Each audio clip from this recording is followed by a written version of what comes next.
హిందీలో పెహల్వాన్, ఇంగ్లీష్లో రెజ్లింగ్, తెలుగులో కుస్తీ.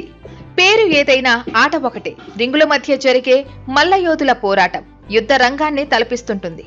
సినిమాలో గ్రాఫిక్స్ ద్వారా చూపించే ఫైటింగ్ స్టంట్లు ఆ రెజ్లింగ్ లో కళ్ల ముందే చేస్తుంటారు. ఒళ్ళు గగురు పొడిచే రీతిలో ఫైటింగ్ రింగ్ లో జరిగే కుస్తీ పోటీ చూడడం రోలర్ కోస్ట్ రైడ్ అనుభవాన్నిస్తుంది. అలాంటి రెజ్లింగ్ శిక్షణను హైదరాబాద్ లో అందిస్తున్నారు.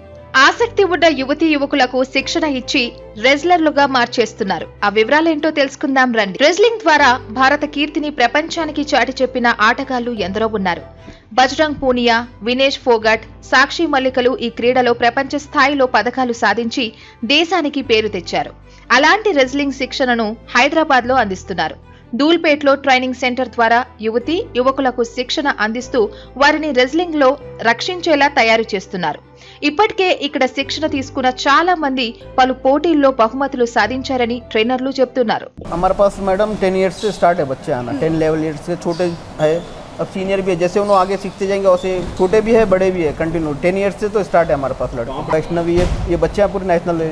अक्षरा हमारे पास गर्ल्स है, मगर इन्हों भी अब जैसे नेशनल लास्ट ईयर नेशनल गए थे गर्ल्स भी, तो अपने पास फैसिलिटी नहीं है तेलंगाना में गर्ल्स की प्रैक्टिस की. अगर और प्रैक्टिस जैसे चेंजिंग वूजिंग के प्राउड ड्रेस उनका अखाड़ों में जैसे अब पुराने अखाड़े मट्टी के अखाड़े तो उसमें गर्ल्स नहीं कर सकते जाके. రెజ్లింగ్ అనేది కేవలం దేహ దారుఢ్యంపై మాత్రమే ఆధారపడి ఉండదని, దానికి ఆలోచన శక్తితో పాటు ఎంతో క్రమశిక్షణ అవసరమని ట్రైనర్స్ అంటున్నారు.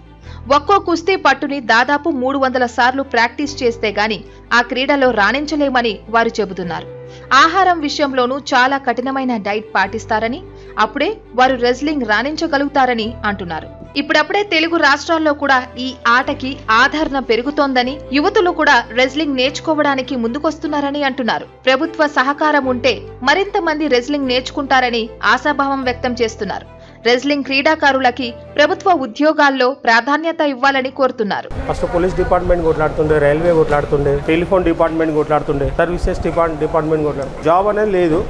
నేను తెలంగాణ గవర్నమెంట్తో ఒకటే రిక్వెస్ట్ మాది, రెజ్లింగ్లో కొంతమంది కన్నా జాబ్ రావాలి.